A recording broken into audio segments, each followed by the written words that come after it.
This video is going to be on how to set up your gravity feed bag.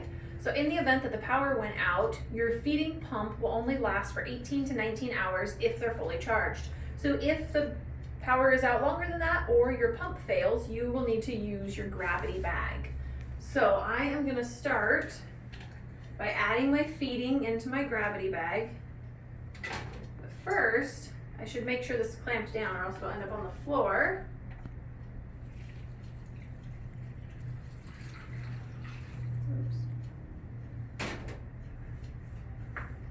Okay, so I've added my feeding to my gravity bag, and now I'm gonna have to manually prime my tubing. So I will be rolling up the roller clamp and watching my feeding run through my tubing.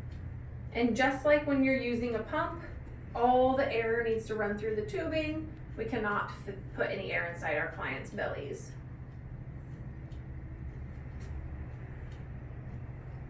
Once all the air is out, then what we can do is prime our client's tubing and plug them in.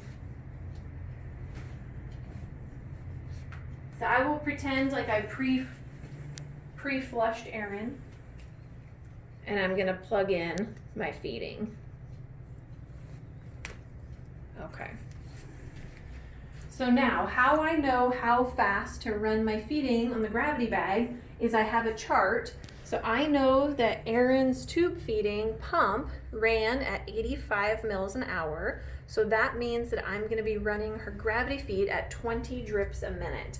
And I'm literally gonna be counting drips. So it's gonna take me a couple minutes here. I'm gonna get my watch ready.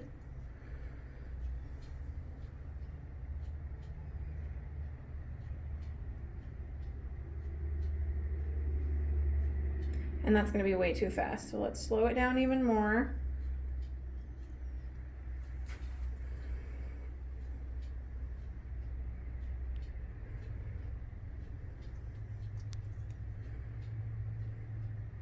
So how I'm slowing it down is I'm rolling this roller clamp tighter closed. And you will continue to do this as it's hooked up to the client and counting your drips.